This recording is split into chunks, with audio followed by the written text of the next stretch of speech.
Salve, salve, pessoal, bom dia. Vamos lá para mais uma aula de geografia. Hoje nós iremos trabalhar as características físicas do continente americano. Na aula passada, nós procuramos enfocar um pouco da parte da ocupação, né, ou das civilizações pré-colombianas que se desenvolveram aqui no território, que abrange toda a América, e hoje nós iremos destacar as características físicas, dando ênfase principalmente para as formas de relevo, clima e vegetação. Beleza? Então vamos lá, mãos à... Bem, pessoal, então, como vocês podem observar, né, aqui eu trouxe um mapa inicial que ele já traz ele já lhe dá uma ideia das principais características físicas do continente americano, e aí eu começo a fazer uma ressalva. Então, se você observar o continente americano, na sua parte oeste, se você parar para analisar aqui a porção oeste, que está aqui à sua esquerda, a parte central, né? E a parte leste, que está aqui mais voltada para o Oceano Atlântico. Então, você tem uma porção que está voltada para o Oceano Atlântico, você tem o outro lado aqui voltado para o Oceano Pacífico. Então, se você observar desde o norte, né, a parte de cima aqui, que corresponde ao Alasca, terras pertencentes aos Estados Unidos, você tem as montanhas rochosas, né, que abrangem territórios dos Estados Unidos e do Canadá. Então, essa cadeia montanhosa, ela se adentra aqui, se prolonga para a parte da América Central, que nós já vimos em conteúdos anteriores, né? Que é essa área aqui que eu estou dando destaque. Então, na América Central, você também tem uma cadeia montanhosa, que aqui está ela, que ela é chamada de Serra Madre Ocidental e Serra Madre Oriental. E aí você percebe também esse prolongamento aqui na América do Sul, que vai desde o território da Venezuela, Colômbia, se adentrando aqui até o sul do Chile, abrangendo território também da Argentina. Então você tem aqui uma formação de relevo, nós chamamos de cordilheiras, que é uma formação recente, né? As cordilheiras, elas são dobramentos modernos. Os dobramentos modernos são formações geológicas recentes. Então percebo que ela segue por toda a costa oeste do continente americano, desde os Estados Unidos até o sul da América do Sul, na Argentina. Beleza? E aí, essa é a principal característica da porção oeste do território americano. Na parte central do continente, já vai haver uma predominância das planícies. Tá bom? As planícies elas irão se destacar tanto aqui na América Central, na América do Norte, com destaque aqui para as planícies centrais dos Estados Unidos, como na América do Sul, com destaque, por exemplo, para a planície amazônica, a planície do Pantanal, a planície do Rio da Prata, que são planícies que se adentram aqui nessa parte central do continente americano. Já na parte oeste, ou desculpa, na parte leste, essa parte mais voltada ao Oceano Atlântico, você já tem uma característica, uma formação mais antiga, tá bom? Que são os planaltos.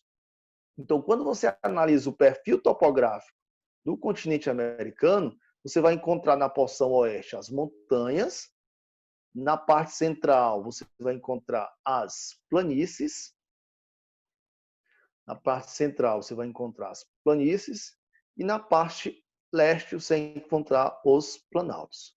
Então é uma característica bem emblemática. Tanto serve para o relevo aqui da América do Norte, como para o relevo aqui da América do Sul.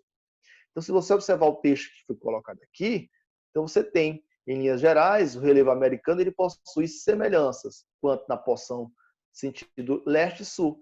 Foi o que eu acabei de dar destaque. A porção norte ela tem as mesmas características, parecida com a porção sul do continente. Tá bom? Altas cadeias no oeste, que são as presentes das montanhas recentes, e os altoplanaltos. As planícies e depressões na parte central, tá bom? E os planaltos e montanhas antigas na parte leste do continente. Beleza? Então aqui você tem uma característica muito importante que vocês não podem deixar de saber. O texto abaixo, isso, ó, falando aqui dessa porção e dando alguns exemplos, né? Por exemplo, no setor leste, aqui mais à sua direita, a predominância dos planaltos, como por exemplo, o Planalto Brasileiro, né? O Planalto Brasileiro que está aqui, Planalto Brasileiro, o Planalto do Labrador, que é essa porçãozinha aqui que abrange, essa porçãozinha aqui que abrange parte dos Estados Unidos, o Apalache, que é essa outra área que eu destaquei aqui, ó, tá bom? Você tem as montanhas antigas do Apalache, os escudos canadenses, você tem a Serra do Mar e da Mantiqueira, que são regiões que estão localizadas mais aqui na região sudeste do território brasileiro. Os maciços da Guiana, que é essa porçãozinha aqui mais em cima, tá bom?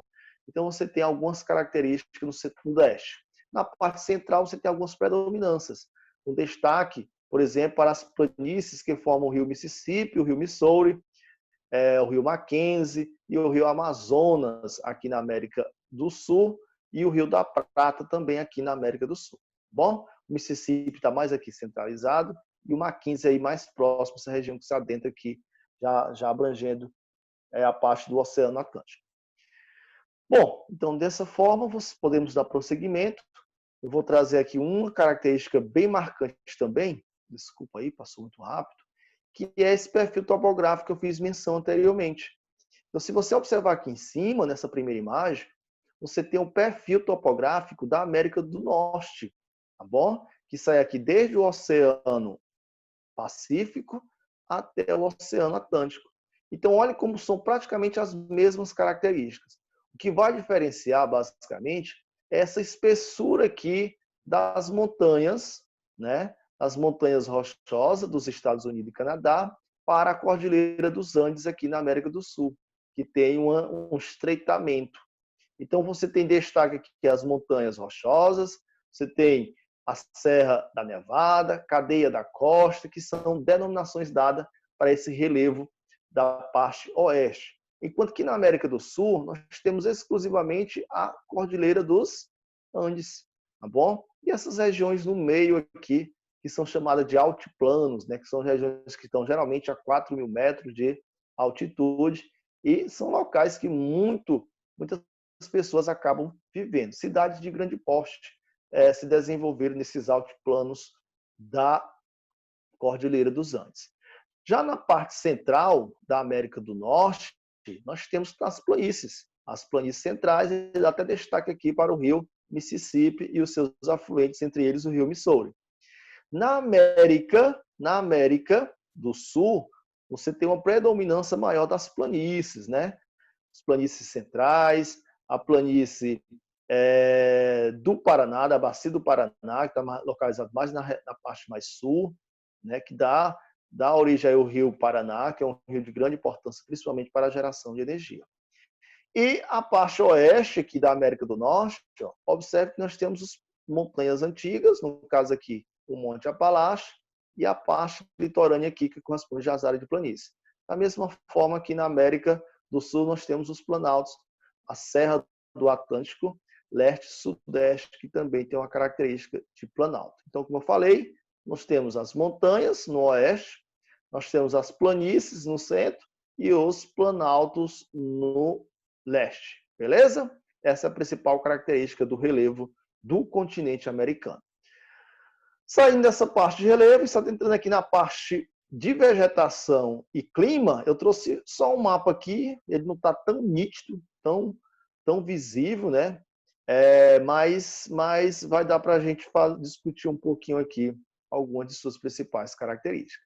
Então, quando nós falamos de clima, você vai sempre lembrar que o clima ele está associado a alguma formação vegetal. Tá bom? A vegetação ela é o espelho do clima. Então, se você observar aqui mais em cima, como o continente americano ele é muito extenso, né, de norte a sul, se você observar aqui, ele sai desde as regiões polares do hemisfério norte e se adentra aqui até próximo das regiões polares do hemisfério sul. Então, você tem uma distância latitudinal muito grande, né, o que faz com que haja uma variedade tanto de climas como de vegetação. Em outras palavras, podemos dizer que há praticamente todos os tipos de formação de clima, bom? Como também as formações de vegetação. Então, na região mais em cima aqui, eu tenho os climas mais frios, que vai ser o clima polar e o clima frio.